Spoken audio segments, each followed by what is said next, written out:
Hello, Facebook, and this is Suzette Martinez Valladares, and hello, Twitter.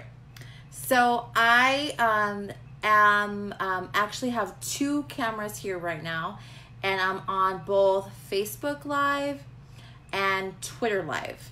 So it's a new experience for me, so I'm going to be looking back and forth between the two cameras, just in case anyone on Facebook or anyone on Twitter is watching, why my eyes are wandering, you'll understand why.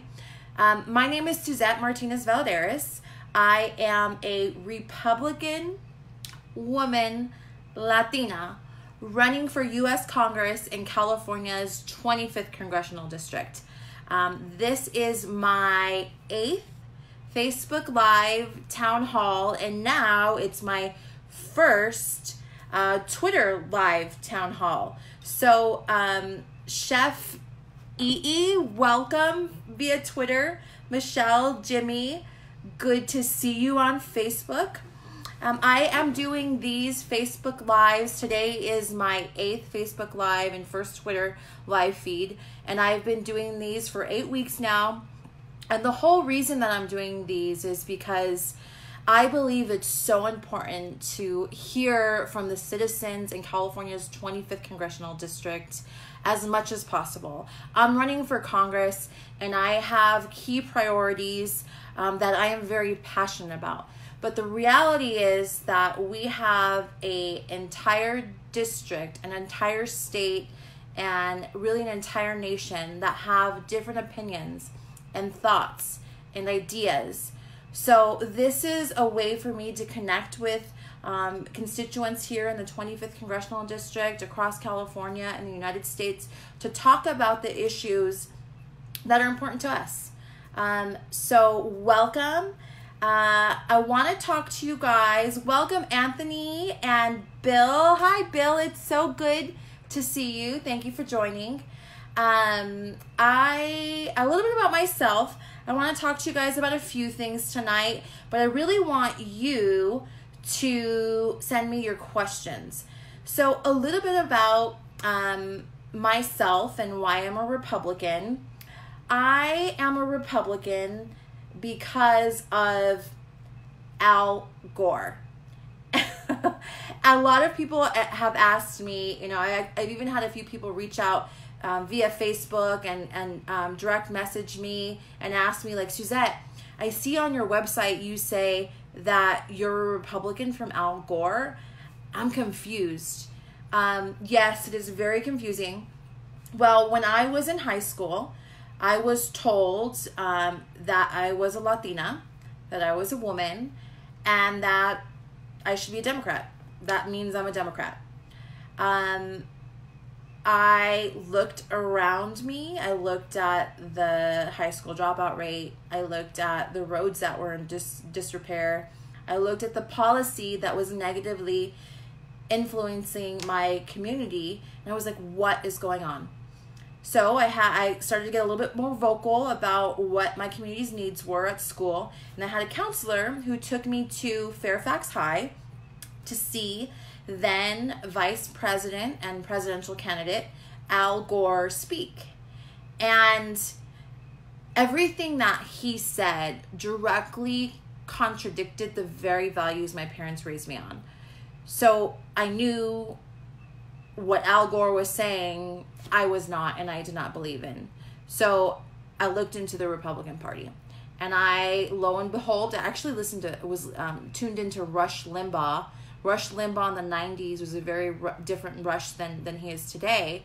But what he was saying was resonating with me, and what Al Gore was saying wasn't. So Al Gore invented the internet and conservative Suzette Martinez Valladares. Thank you, Al Gore.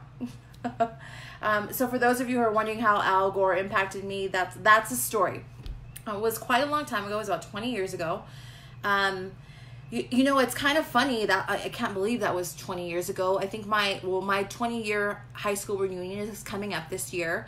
And just this past Thursday, I was very fortunate to have been in the Santa Clarita 4th of July parade. And in the line where my father-in-law let us borrow his 67 red convertible Camaro.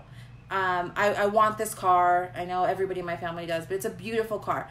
So I was sitting there, we were getting the Camaro ready, and just across the way, another entry into the parade was one of my high school friends who I hadn't seen in literally 20 years, who is now a Santa Clarita resident.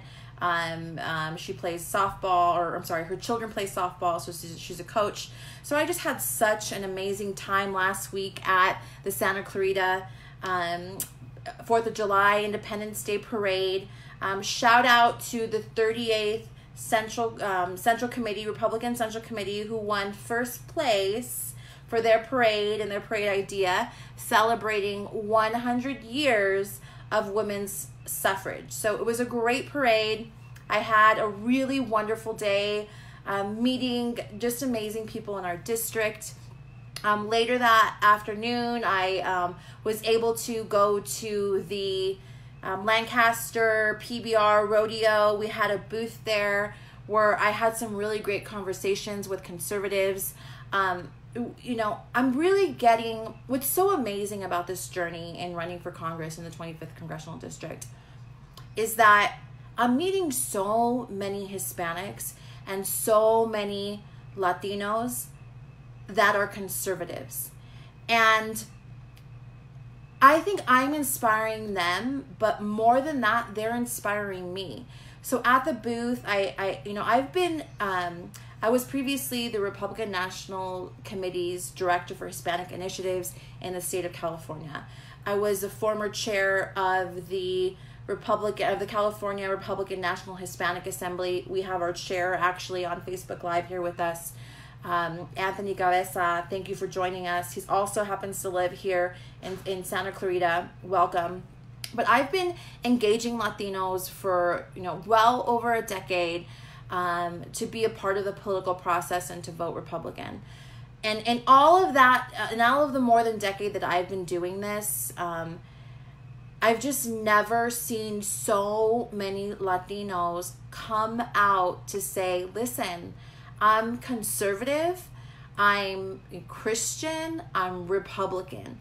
And it's just so inspiring. On last Thursday, Michelle, who's on, can attest to this too. There was a woman who walked up to us, April, who introduced her daughter to me. And she said, Suzette, I watch you every week on your Facebook Live town halls. I'm just so inspired that we have conservative Republican Latinas out there talking about the failed policies of Democrats and talking about what conservatism is and talking about how Latinos are conservative and should really vote for these values that they believe in. So it was just so inspiring to meet her, but that she wanted to introduce her daughter to me. And we're literally inspiring the next generation of conservatives. And it just means so much to me. It was really kind of funny. Also at the rodeo, Congresswoman Katie Hill found me and came up to my booth and introduced herself. She was really trying to be a little bit intimidating, maybe, I don't know. It was kind of awkward. I asked her, how she was doing, told her she had some tough work cut out for her. It was a really pleasant conversation, but kind of, I guess she came to check out her competition. And word on the hill is that Katie Hill is most afraid of Suzette Martinez Valladares because she knows that I understand our community, that I represent our community's values, and that really I'm going to be the next Congresswoman of California's 25th Congressional District. So kind of a really fun and interesting day. So if you guys have any questions, I think I did see a question here. I'm on Facebook. Twitter, if you have questions, please shoot them out. I'll try to toggle between Facebook and Twitter here. Diane, welcome. Diane is my sister-in-law extraordinaire. She lives over in the Ana Verde area, very involved with the PTA and just, you know, anything and everything in Palmdale. She's amazing. So, Maria, welcome. Your question, or you say, okay, thank you for your tweet in response to Pelosi's lunacy about Make America White Again. Still hearing crickets from Katie Hill on the subject. She's insulted all Americans with that insane comment. Again, you know, I for those of you who don't know or don't follow me on Twitter, I called out Nancy Pelosi for this statement. I am clearly not white. I'm clearly not male, and I happen to support Republican and conservative principles and philosophy. And I happen to also support the census asking whether or not individuals are citizens. And it was so insulting that she would say that. And when I posted that, again, so reassuring. I know that Republicans don't really love the identity politics. We don't care about the color of your skin. We don't care about your gender. We care about what you've done in the community. We care about limited government. We care about individual and personal responsibility. We want government out of our lives. This has nothing to do with the color of your skin. So it was so insulting for Nancy Pelosi to accuse Republicans and the administration essentially of wanting to make America white again. I am far from that, and I support this question. It's so insulting and typical of the left. So, you know, thank you so much, Maria, for that question. To get into a little bit deeper into that, you know, yes, I support a citizenship question. And it seems very basic. I also understand why communities would be skeptical of filling out the census, but not just this question of, are you a citizen? The census in general. I mean, I'm a Republican. I don't trust government. I am a Latino, and when you look at Latin America and Central America, a lot of socialism and communism and corruption has derived out of those governments. So Latinos traditionally don't trust government. Republicans don't trust government. The census does have their work cut out for them, and really doing an aggressive PR campaign in order to do their proper count that they're mandated to in our Constitution. It seems very silly to me that we wouldn't ask, are you a citizen? It also irks me a little bit that Democrats would assume that people that don't want to check that box, or that if you check yes, I'm a citizen, or if you check no, I'm not a citizen, that automatically means that you're an illegal immigrant. That's ridiculous. Absolutely absurd. So I support a citizenship question. You know, just today, I had another tweet about Gavin Newsom creating a new social welfare program, allocating $98 million to pay for health insurance for undocumented immigrants. And what is so interesting is that they're assuming, whether you look at Pew Hispanic Report, that does statistics and research on undocumented immigrants in California and the United States, whether you look at the assumption that they want to serve about 90,000 undocumented immigrants, they don't know the number. Well, don't you think we should know that number? Don't you think we should understand what our money is paying for and what certain communities need? It's absolutely ridiculous that they don't want to know and understand how many citizens are in the United States, how many residents and how many undocumented immigrants are in the United States. It's just absolutely absurd to me. I did see another question. Jeremiah, welcome, Jeremiah. House Speaker Nancy Pelosi said President Trump push for a citizenship question in the 2020 census is part of a campaign to make America white again. Yeah, I just went over that. As a Hispanic candidate, what are your thoughts on this comment? I just went over this. It's completely ridiculous. The typical identity politics that's really dividing our nation. What really irks me is that the Democrats try and sell their brand and their image as being open to diversity. They're open to diversity so long as you think like they do, so long as you support their candidates and their policies. What we need in Sacramento, in Sacramento and both in Washington, D.C., is diversity of thought, diversity of perspective. And it's just so hypocritical, as usual, and unsurprisingly, that Nancy Pelosi would say something like this, because they are not for diversity. They're for maintaining the status quo and not getting anything done, just like our current representative, Katie Hill.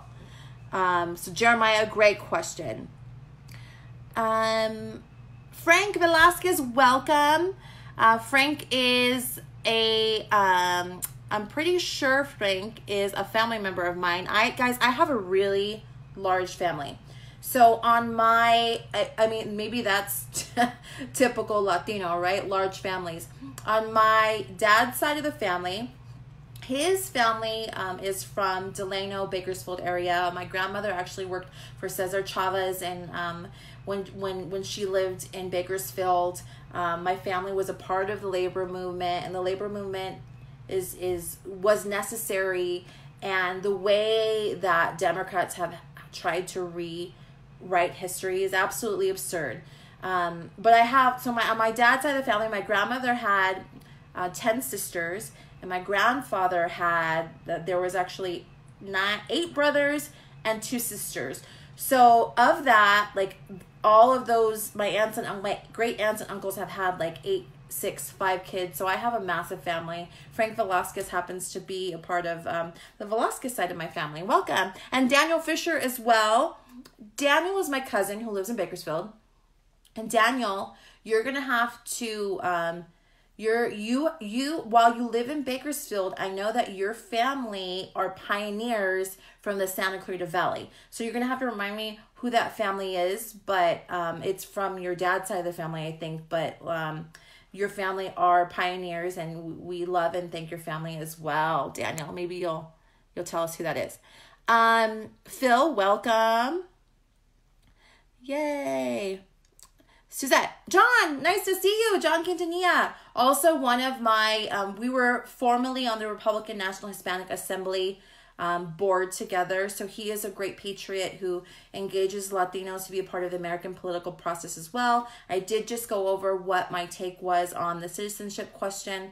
But to dig a little deeper, I know that Anthony had asked earlier in the day, he told me he was going to be on tonight, and he supports me. But he kind of asked what I plan to do as a candidate, as a Republican, as a Latina, to combat what is going on in Sacramento when it comes to our governor, and specifically the governor choosing to provide $98 million for health care for undocumented immigrants. It's going to be kind of a long answer, guys. It's really disappointing to me that the middle class in California is being eradicated.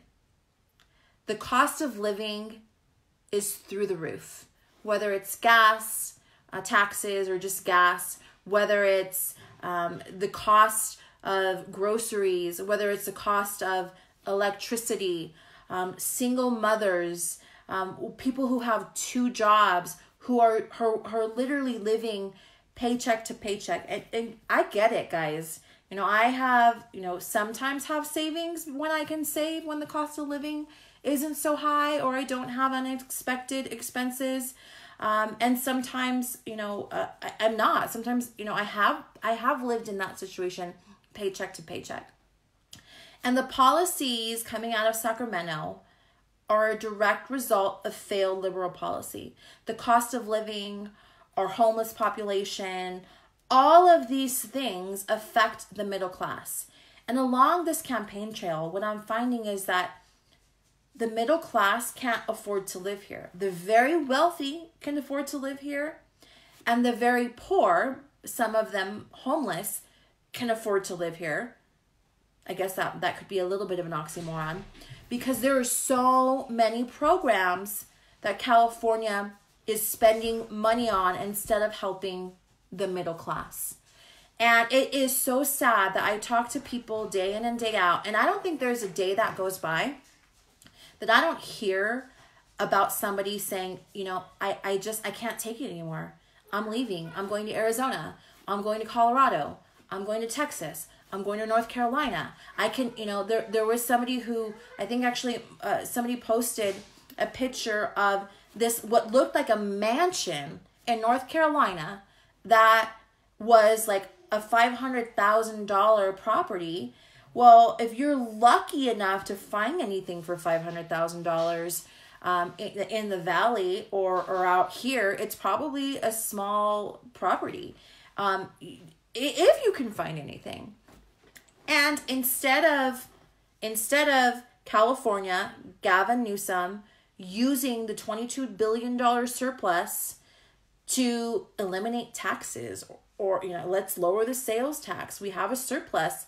Let's alleviate some of the cost of living for middle class. But no, that's not what they want to do. They're worried about straws, and they're worried about $98 million allocated to funding for undocumented immigrants' health care. There are middle class families who cannot afford health care, and Gavin Newsom's spending $98 million, and we all know that they say it'll be $98 million, but that is the cuckoo train, the bullet train, how many, $11 billion later, nothing in Sacramento ever ends up costing what they say it's going to cost. So this is an unsustainable project. It's immoral. And Sacramento is doing nothing to alleviate the troubles of middle-class Californians. Now, this is California. This is California policy, and I'm running to represent you in Washington. But what if you guys? We all have to be a part of this change. We all have to come together. Senator Scott Wilk is running for re-election, and he is going to be targeted. I think actually an opponent, professor from College of the Canyons, announced this week that he's running to unseat Senator Scott Wilk. Well, guys, we need to support Scott Wilk.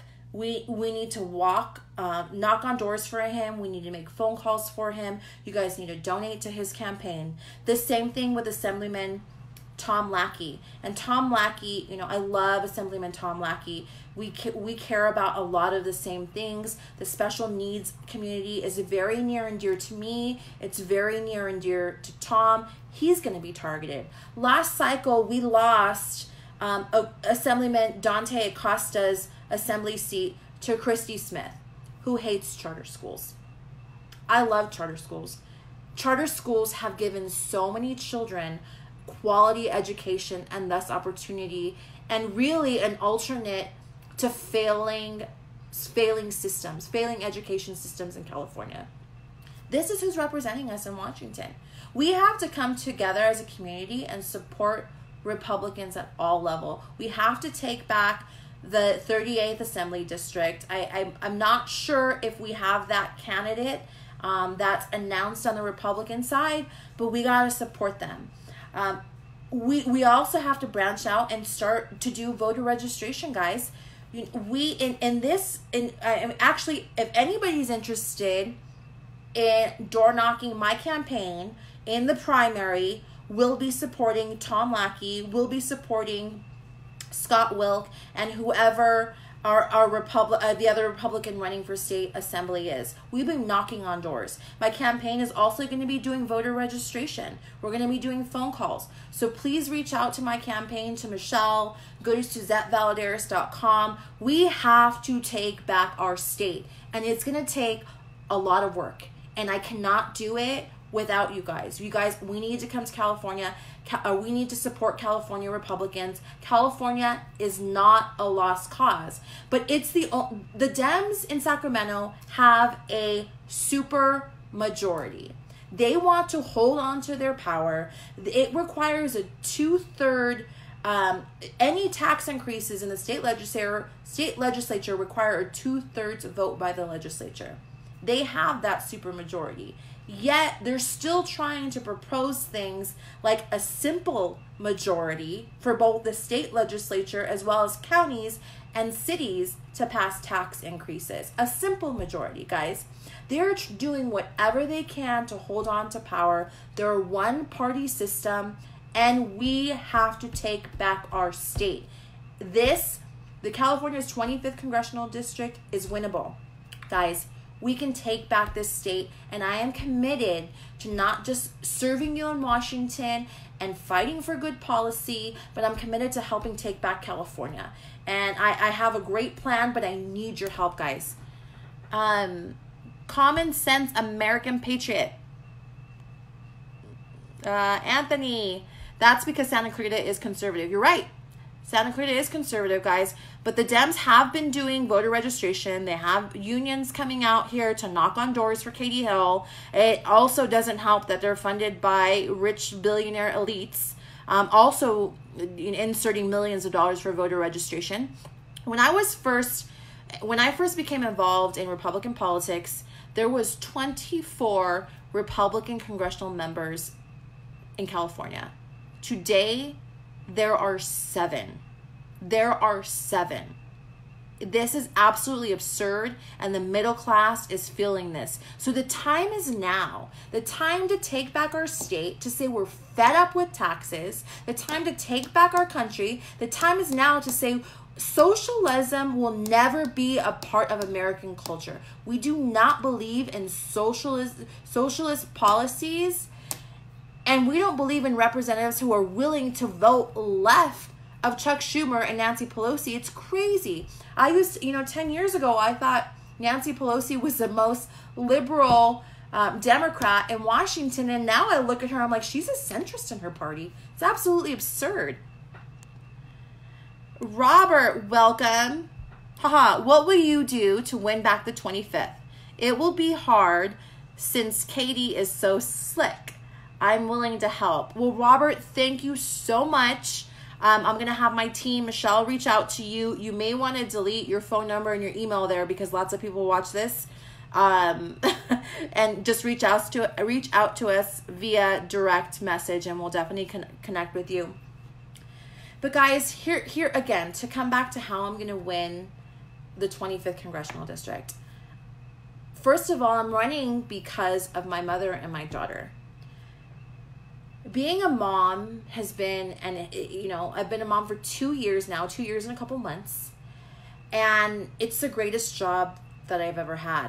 It's also the scariest job that I've ever had.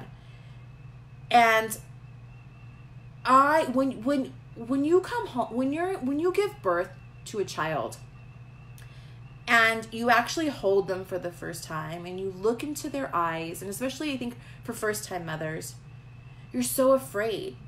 You want to give them everything in the world. You don't want to mess them up and have them end up in therapy for 20 years. But you also are worried about their environment. You're worried about government's role in their life. You're worried about our national security. You're worried about them going to school one day and possibly, the mental health crisis that's going on in our country, them being killed or endangered or shot at. And that passion to make sure that my daughter grows up in a safe America and my daughter really can live the American dream, and that my daughter knows and that government knows that their role in her life should be limited and they should stay out of her life and allow her to prosper, has made me so passionate about taking up this torch and running to represent the values of the 25th Congressional District. Katie Hill doesn't represent our values. She doesn't care about the issues that are important to us. She doesn't care about her community. Her first 3 days in Congress, she refused to allocate funding to our southern border. She refused to believe, and as a matter of fact, called it a fake crisis at the southern border.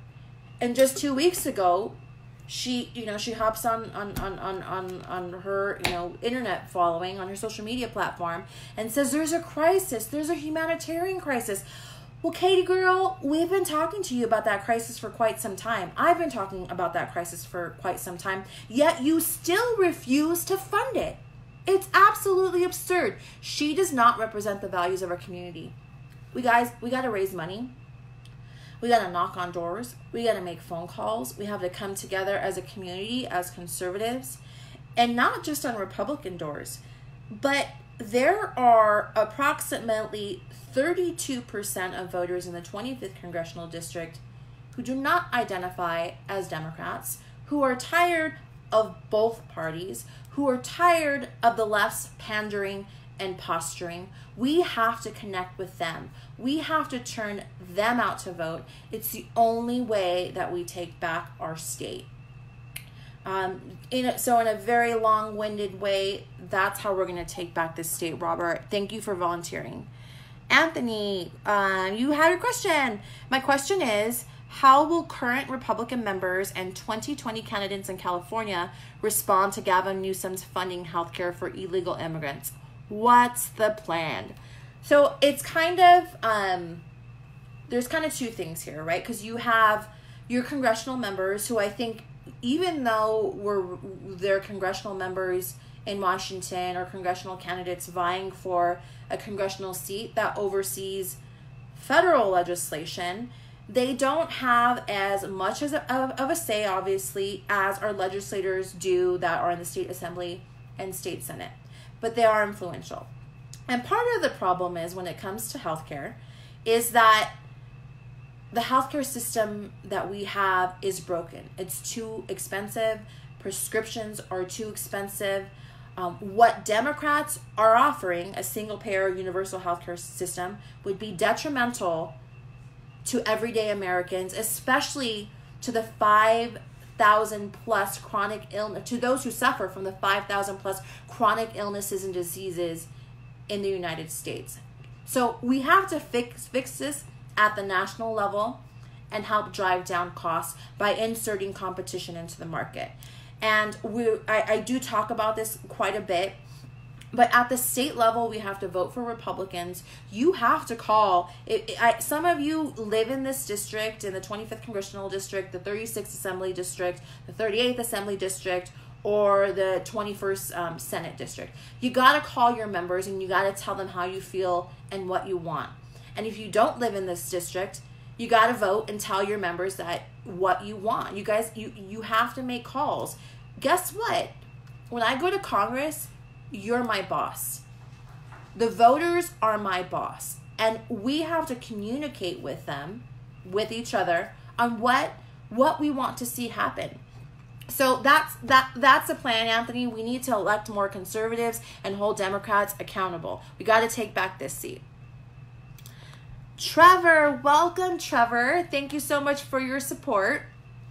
As a student with special needs, a question that is near and dear to me is, what is your position on education reform? My background actually happens to be twofold. I'm a nonprofit executive. I was executive director at Autism Speaks, and previously worked for another nonprofit, Los Angeles Universal Preschool, where I advocated for early childhood education in Washington and Sacramento, obviously for the special needs community in Washington, Sacramento. I've worked with the White House, the Department of Education, to raise awareness about early childhood education and how it impacts our K-12 system as well as higher education. So my background, I'm very passionate about education. I believe that when we give local governments more control of education, they understand what's needed best. So I look at education and I look at it as personally, I look at it as a 3-tier system. You have your 0 to 5 early learning education community. You have your K through 12 education community, and then you have your university system. And all of these systems, Americans and Californians pay taxes for public education. And I am a supporter of public education, but I'm also a supporter of accountability, and I'm a supporter of competition. So whether it's charter schools, whether it's vouchers, whether in the K through 12 system, or even at higher education, whether it's allowing for more competition and block grants for competition, for vocational training, for apprenticeships. Not everybody has to take the 4-year university college route. As a matter of fact, not everybody should. I mean, you should understand, if you're going to college and you're getting a degree in underwater basket weaving, that you're probably not going to make very much money in that field. So you should think about, how am I going to pay back this loan? I know people that have $300,000 loans. Absolutely absurd. We got to fix student loans. We got to end certain competition and start to really try and understand what our workforce needs and support that in the university system, and obviously competition in the K through 12 and our early learning system as well, and adequately funding our special needs community. I'm a huge supporter of that. There's funding through the ADA and obviously through education, and this is a community that is underserved and underfunded, so I support the community 100%.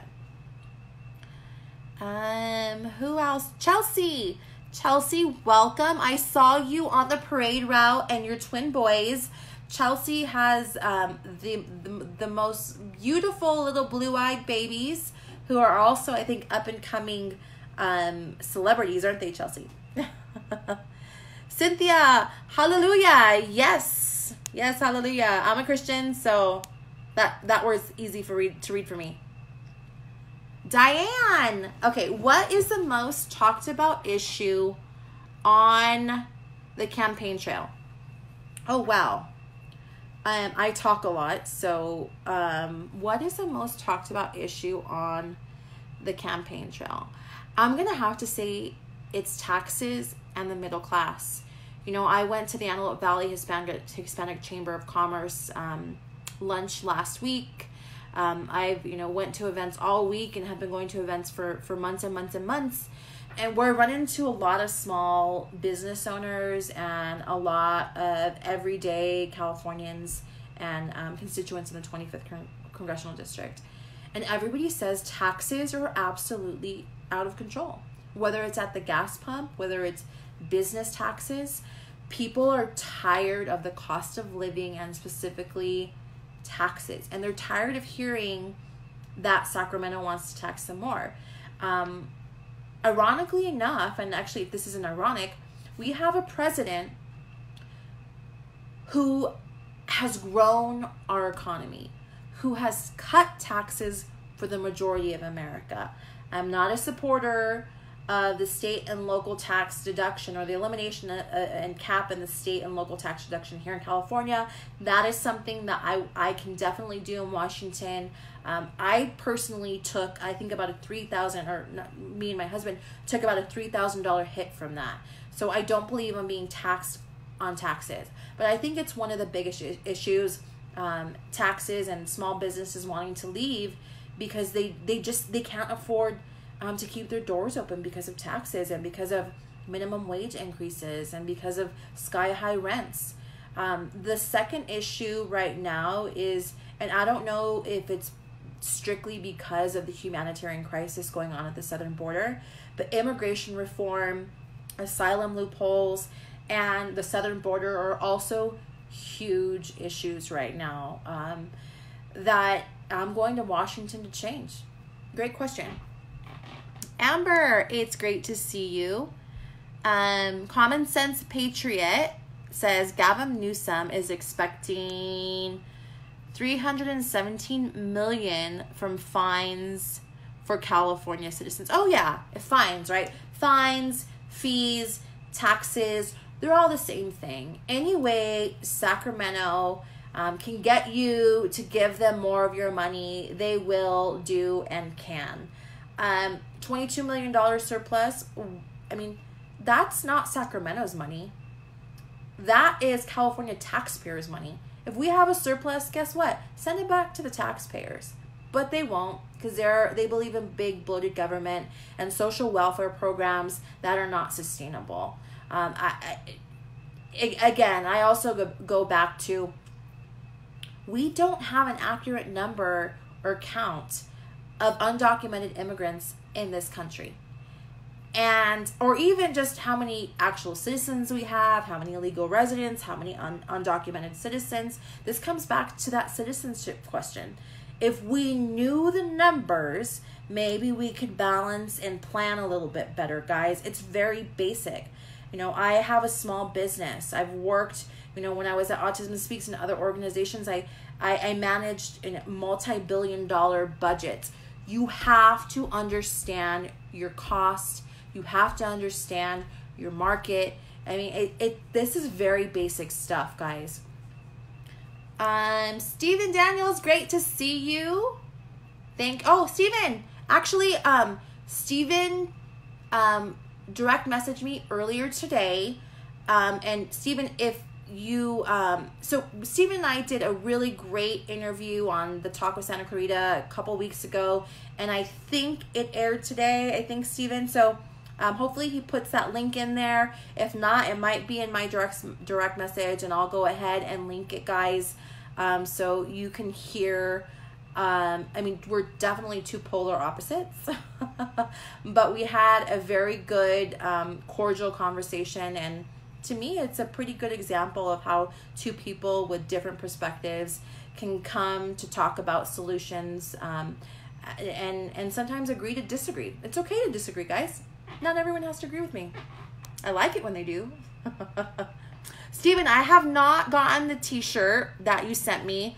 It could be because I live in a rural part of Acton, and I don't get mail to my house. I have to actually go check a box, or I have a P.O. box. So I just haven't been there in the past couple days, but I will make it a point to go and tell you what, I'll take a picture and send it over to you, and even post it on Facebook. Lupe, from South, we have people watching us from South Texas. Great to see you, Lupe. And you know what, guys? What's kind of so cool and amazing, I can't believe it's, we've been 45 minutes in. So I don't know that I've officially announced this, but I do have Twitter followers and Facebook followers from all over the country.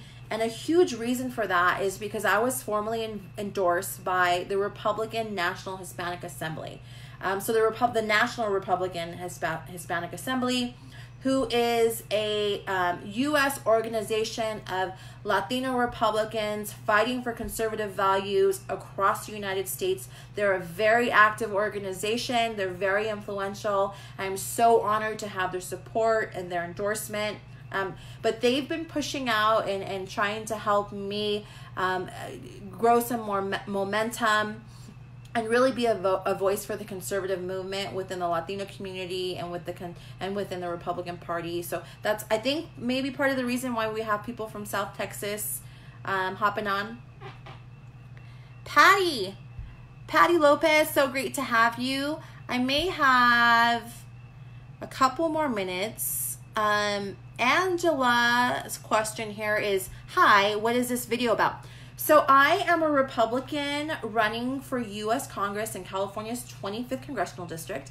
My name is Suzette Martinez Valladares. You can go to my website to find out more information about my platforms and the things that are important to me. You can also go to my website to also donate, because if anything that I'm saying resonates with you and you want a common sense conservative who wants to fight for the values of the 25th Congressional District, then I'm your person. I'm committed to that. I'm committed to this district. I will always choose this district over party. I will always choose my values and this district's values over party, guys. I am not stuck to one side of the aisle. I just happen to know that I'm a conservative that believes in limited government and personal responsibility, that you work hard, that you follow the law.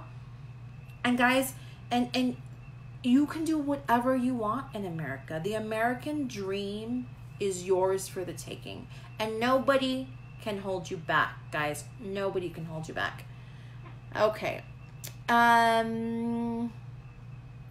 Elizabeth, middle class is bailing. Soon only the ultra rich will be here paying the bills for the ultra poor.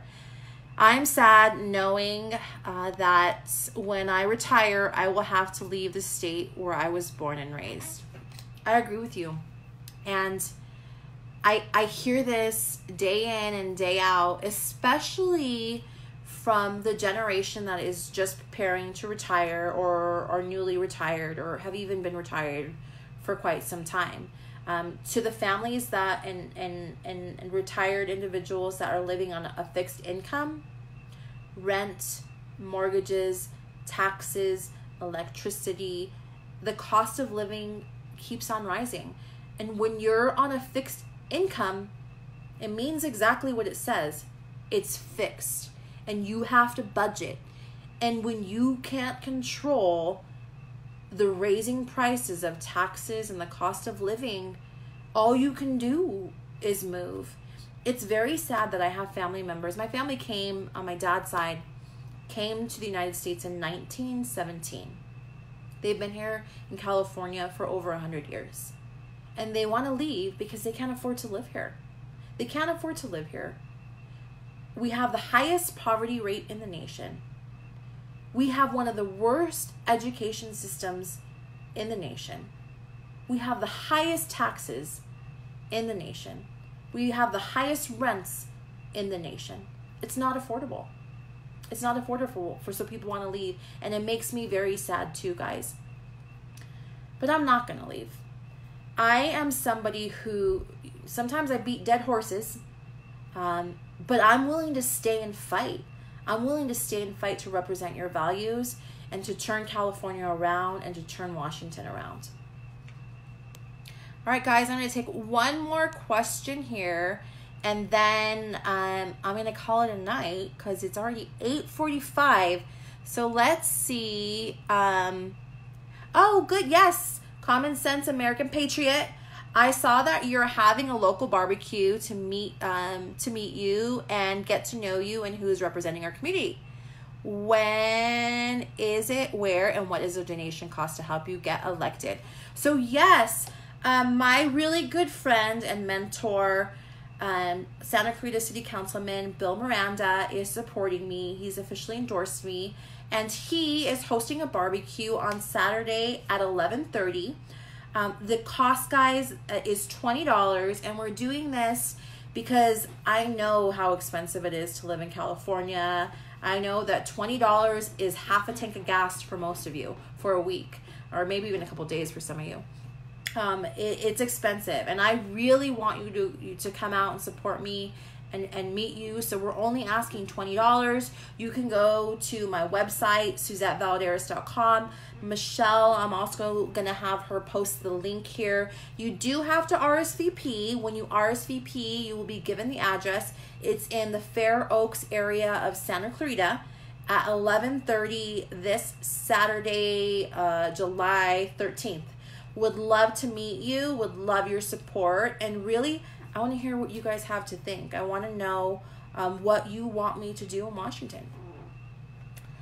Well, guys, I want to thank you so much for turning out for Suzette Martinez Valladares, Republican candidate for U.S. Congress in California's 25th Congressional District. I know you guys could be doing lots of things, but you want to be a part of our American political process, and you want to help elect a conservative that's going to fight for your values, for your children, and that truly understands the struggles and the community that we live in. That's exactly what I'm going to do for you in Washington. Tune in every week, every Wednesday at 8 p.m. I'll be doing this Facebook Live, as well as we'll promote this more on Twitter as well. But until next Wednesday, 8 p.m., send me your questions in the meantime. I'll see you next week.